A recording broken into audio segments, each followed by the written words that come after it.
నమస్కారం ప్రజలారా, మా యూట్యూబ్ ఛానల్. నా పేరు రాజు.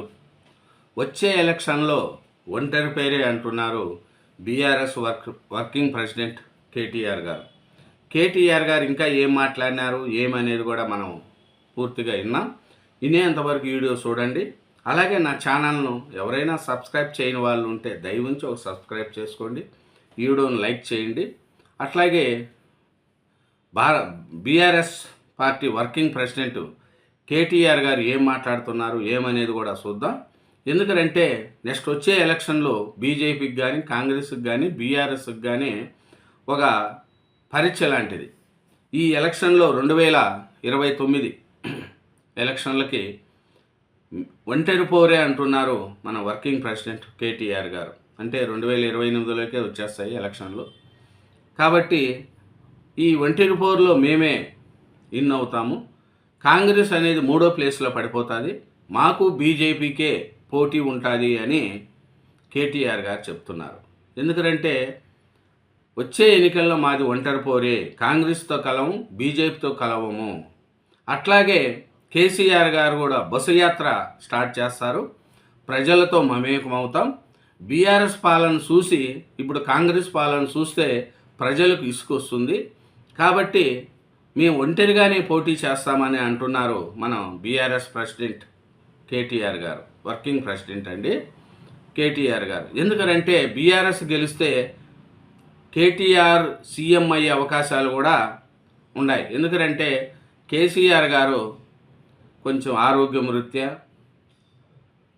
ఎలక్షన్లలో కేసీఆర్ గారే సీఎం అని చెప్పచ్చేమో, కానీ బీఆర్ఎస్ పార్టీ గెలిచిన తర్వాత కేటీఆర్ గారిని సీఎంగా చేస్తారనేది కూడా ప్రజలు అనుకుంటున్నారు. ఎందుకంటే కేటీఆర్ గారు సీఎం అవ్వాలా అనేది చాలామంది బీఆర్ఎస్ నాయకులు కానీ అభిమానులు కానీ కోరుకుంటున్నారు. తర్వాత ఎలా ఉంటుంది ఏమనేది మళ్ళా తెలుస్తుంది. ఇప్పుడైతే మన కేటీఆర్ గారు ఒంటరి పోరే అంటున్నారు. వచ్చే ఎన్నికల్లో ఒంటరి పోరే, ఆత్మ పరిశీలన చేసుకున్నాం, లోపాలు సవరించుకుంటాం, మాకు బీజేపీతోనే పోటీ, కాంగ్రెస్ ఇది 3వ స్థానమే అని మన working president BRS working president KTR గారు అంటున్నారు. కాంగ్రెస్ వాళ్ళు ఏమంటారు, మా బీఆర్ఎస్ 3వ ప్లేసే, మాకు బీజేపీకినే పోటీ అని కాంగ్రెస్ వాళ్ళు అంటున్నారు. అంటే వీళ్ళు చెప్పేదాని ప్రకారం ఇక్కడ బీజేపీ బలంగా ఉంది. బీజేపీ బలంగా ఉండడము ఈ 2 పార్టీలకు కూడా దెబ్బే. ఎందుకు? 10 ఏళ్ళు బీఆర్ఎస్ పార్టీ పరిపాలించింది, నెక్స్ట్ ఇప్పుడు కాంగ్రెస్ పరిపాలిస్తుంది. బీజేపీ వాళ్ళు మాకు ఒక అవకాశం ఇవ్వండి అని తెలంగాణ ప్రజల దగ్గరికి వెళుతున్నారు. ఎందుకంటే ఇప్పుడు మోడీ గారి పవరు మనకు తెలిసే ఉందండి. ఎందుకంటే ఆయన ఇప్పుడు దేశానికే ఇట్లాంటి ప్రధానమంత్రి దొరకడం భారతదేశ 140 కోట్ల ప్రజలు చేసుకున్న పుణ్యం. ఎందుకంటే నరేంద్ర మోడీ గారు 12 ఏళ్ళు పూర్తి చేసుకున్నారు. అట్లాంటి ప్రధానమంత్రి, పార్టీలకు అతీతంగా నరేంద్ర మోడీ గారిని అభిమానించే వాళ్ళు కూడా దేశంలో చాలామంది ఉన్నారు. అట్లాగే మన కేటీఆర్ గారు కూడా ఏమంటున్నారంటే వచ్చే అసెంబ్లీ ఎన్నికల్లో రాష్ట్రంలో ఏ పార్టీతోనో పొత్తు పెట్టుకోమని, ఒంటరిగానే పోటీ చేస్తామని బీఆర్ఎస్ వర్కింగ్ ప్రెసిడెంట్ కేటీఆర్ గారు చెప్పారు. ఈసారి తామే అధికారంలోకి వస్తామని చెప్పారు. ఎందుకంటే ఆయన ఒకటే చెప్తున్నాడు, ఈసారి మాదే, పక్కా రాసి పెట్టుకోండి. కాంగ్రెస్ పాలన ఫెయిల్ అయిపోయింది, విఫలమైపోయింది. హైడ్రాతో పేదవాళ్ళ ఇళ్లను కూల్చేస్తున్నారు. ప్లస్ సంక్షేమ పథకాలు పేద ప్రజలకు అందట్లేదు. ఓన్లీ రేవంత్ రెడ్డి గారు మాటలు తప్ప చేష్టలు లేవు. కాంగ్రెస్ పాలన మీద ప్రజల్లో ఇసుకు వచ్చిందనేది కూడా బీఆర్ఎస్ నాయకులు చెప్పుకుండే మాటలు. అయితే ఒంటరి పోరాటం తమకు కలిసి వచ్చిందని అన్నారు. రాష్ట్రంలో తమకు బీజేపీతోనే పోటీ ఉంటుందని, కాంగ్రెస్ పార్టీ 3వ స్థానానికే పరిమితం అవుతుందని చెప్పారు. గత ఎన్నికల్లో తమ ఓటమి గల కారణాలు విశ్లేషించుకొని ఆత్మ పరిశీలన చేసుకున్నామని, లోపాలను సరిచేసుకుంటున్నామని తెలిపారు. ముందు ఎందుకు ఓడిపోయాము ఏమి అనేది కూడా బీఆర్ఎస్ పార్టీ తప్పులను సరిచేసుకుంటున్నామని, ఆత్మ పరిశీలన కూడా చేసుకుంటున్నామని బీఆర్ఎస్ వర్కింగ్ ప్రెసిడెంట్ కేటీఆర్ గారు చెప్తున్నారు. ఎందుకంటే కేటీఆర్ గారు ఆయన వాగ్దాటం ఎక్కువ.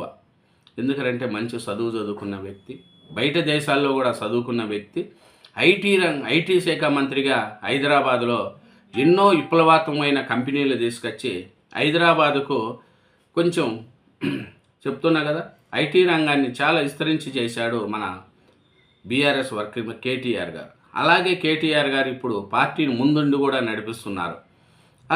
అట్లాగే మేము ఓడిపోయిన కారణాలు కూడా ఆయన విశ్లేషించుకుంటూ ముందుకు పోతాము. కాంగ్రెస్ పార్టీ 3వ స్థానానికి పడిపోతుంది అనేది కూడా మన కేటీఆర్ గారు చెప్తున్నారండి. కాంగ్రెస్ పార్టీ జారుడు బలపై ఉందని, అది ఇంకా కిందికి దిగజారడమే తప్ప పైకి రాదని ఎదవ చేశారు. ప్రధాని నరేంద్ర మోడీ 12 ఏళ్ల పాలనలో దేశానికి జరిగింది ఏం లేదని విమర్శించారు. హైడ్రా ఒక బ్లాక్ మెయిల్గా సంస్థగా మారిందని ఆరోపించారు. డబ్బు వసూలు తప్ప అది ఇంకేమీ చేయడం లేదని విమర్శించారు. సీఎం రేవంత్ రెడ్డి మున్సిపల్ శాఖ మంత్రిగా పూర్తిగా విఫలమయ్యారని, ఉన్న సిటీని గాలికి వదిలేసి ఫ్యూచర్ సిటీ గురించి మాట్లాడుతున్నారని మండిపడ్డారు. రాజ్యసభ ఎన్నికల్లో మీనాక్షి నటరాజన్ ఓటమికి కాంగ్రెస్ పార్టీల అంతర్గత కుట్రాలే కారణమని చెప్పారు. కాంగ్రెస్ అంటేనే కంపు అని విమర్శించారు. రేవంత్ రెడ్డి డబ్బులిచ్చి సీఎం సీటు కొనుక్కున్నారని, ఇప్పటికీ ప్రతి నెల డబ్బుల మూట పంపితేనే ఆయన పదవి ఉంటుందని ఆరోపించారు. రేవంత్ రెన్యువల్ సీఎం అని మాట్లాడారు. సీఎం 200 కోట్లతో రాజసౌధులు కట్టుకుంటున్నారని ఆరోపించారు. సింగరేణి అంశంలో కాంగ్రెస్ అనేక కుంభకోణాలకు పాల్పడుతుందని, వాటిని స్వయంగా సీఎం బావమర్ది నడిపిస్తున్నారని కూడా విమర్శించారు. వచ్చే ఎన్నికల్లో ఒంటరి పోరే అని కేటీఆర్ గారు చెప్తున్నారు. అట్లే సీఎం రేవంత్ రెడ్డి గారు ప్రతి నెల డబ్బులు కట్టాల్సిందేనో, డబ్బులు కట్టకపోతే సీఎం పదవి పోతుంది.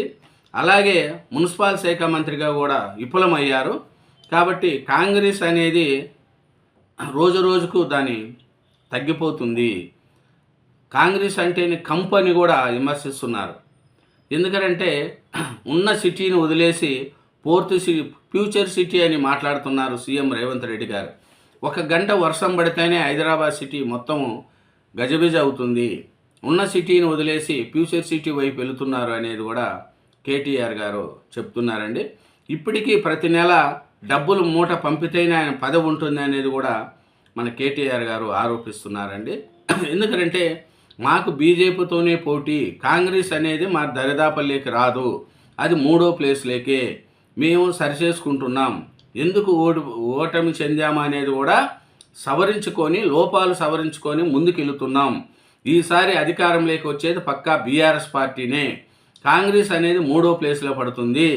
12 ఏళ్ల పాలనలో నరేంద్ర మోడీ గారు ఏమి చేసింది ఏమి లేదు దేశానికి అని కేటీఆర్ గారు చెప్తున్నారండి.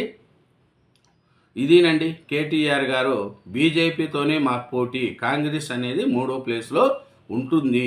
రేవంత్ రెడ్డి ప్రతి నెల మూటలు కట్టుకొని ఢిల్లీకి తీసుకెళ్తున్నాడు.